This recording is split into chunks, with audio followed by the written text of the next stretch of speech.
منحرف رکن قومی اسمبلی احمد حسین ڈہر نے عمران خان پر 28 مارچ کو آئین توڑنے اور مارشل لاء کو راستہ دینے کا الزام لگا دیا۔ منحرف اراکین کے ساتھ مل کر عدالت میں کیس کرنے کا بھی اعلان کر دیا ہے۔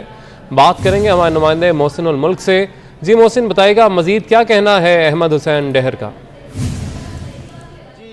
قومی اسمبلی کے اجلاس کے بعد باغی رکن قومی اسمبلی احمد حسین ڈہر صاحب ملتان سے، جن کا تعلق ہمارے ساتھ ہیں، ڈہر صاحب اجلاس بھی ہو رہے ہیں، آپ اپوزیشن بینچز پہ بھی بیٹھے ہیں، آگے کیا سمجھ رہے ہیں؟ پچھلی حکومت اور موجودہ حکومت میں کیا فرق ہے؟ سب سے پہلے تو سر میں بسم اللہ الرحمن الرحیم یا نعبد و یا نستعین، سب سے پہلے میں یہ کہنا چاہتا ہوں کہ آج تک جنہوں نے حق کے بارے میں آواز اٹھائی ہے ان کو آپ مجاہد کہتے ہیں اور ہمیں آپ باغی کہتے ہیں، تو یا تو ان کو باغی کہیں یا ہمیں مجاہد کہیں۔ اور دوسری بات یہ ہے کہ میرا صرف قوم سے اور آپ سے ایک سوال ہے، احمد حسین ڈہر اگر ایم این اے ہو تو یہ ملک ٹھیک ہے، اگر ایم این اے نہ ہو تو مارشل لاء آ جائے۔ اگر میرا نظریہ یہ ہو کہ میں ایم این اے نہ ہوں اور مارشل لاء آ جائے، آپ مجھے کیا سمجھیں گے؟ میں باغی ہوں یا غدار ہوں؟ آپ مجھے غدار کہیں گے؟ 9 اپریل کی رات کو مارشل لاء کے لیے حالات کس نے پیدا کیے؟ کیا مارشل لاء اس رات مارشل لاء کو دعوت دے دی گئی تھی یا نہیں دے دی گئی تھی؟ جو ایکشن اس وقت سپریم کورٹ نے رات 12 بجے ہمیں مارشل لاء سے بچایا ہے، اور جن اسٹیبلشمنٹ کو دعوت دے دی گئی کہ آپ مارشل لاء لگائیں اور اسٹیبلشمنٹ نے مارشل لاء نہیں لگایا، credit goes to establishment, credit goes to اپنا سپریم کورٹ۔ لیکن جس طرح احمد حسین ڈہر کو آپ نے کہا کہ اگر آپ ایم این اے نہ رہیں اور مارشل لاء آپ چاہیں لگ جائے، پھر جس طرح اگر کوئی وزیر اعظم یہ چاہے کہ میں نہ رہوں اور مارشل لاء لگ جائے، وزیر اعظم کی سوچ تھی یا پیچھے بھی کوئی؟ وزیر اعظم نے ایسے فیصلے اس رات کیے تھے جس کی وجہ سے مارشل لاء لگ رہا تھا۔ کون سمجھا رہا تھا پیچھے؟ ان کو سمجھانے کی کوئی ضرورت نہیں ہے، وہ خود کش بمبار ہیں۔ انہوں نے حامد علی خان کو نکالا، انہوں نے میاں ساجد پرویز کو نکالا، انہوں نے جہانگیر ترین کو نکالا، انہوں نے جنہوں نے ان کا دھرنا ارینج کیا، سب کچھ کیا تھا، ان کو نکالا۔ کسی کے ساتھ انہوں نے وفا کی ہے؟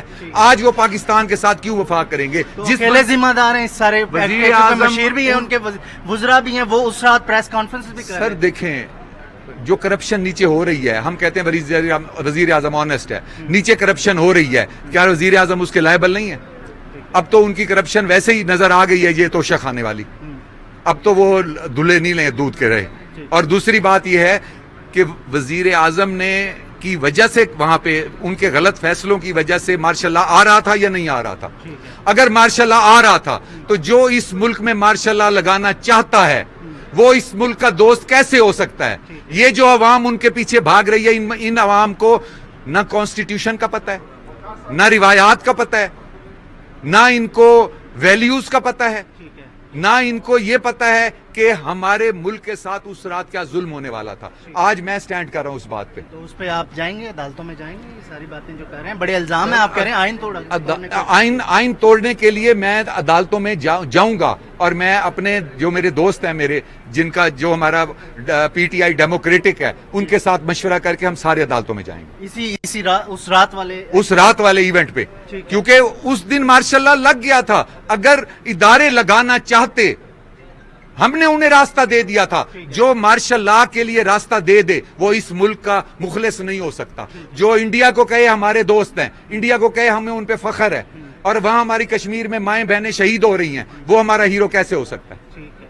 تو شاہ محمود قریشی صاحب آپ کے بالکل نیبر، اور وہ ساری انہی لوگوں نے تو لٹیا ڈبوئی ہے عمران خان کی، انہی لوگوں نے تو لٹیا ڈبوئی ہے۔ کرپشن کی مثالیں وہاں جا دیکھیں ملتان۔ شاہ محمود صاحب نے بھی مشورہ دیا؟ سر میں ان کے درمیان نہیں ہوں۔ میں نے 2 سال پہلے احتجاج کیا، 2 سال پہلے ان کی کرپشن پہ، وہاں کے منسٹروں کی۔ مجھے شو کاز نوٹس ملا، میں نے اس کو فیس کیا، میں ایگزینوریٹ ہوا۔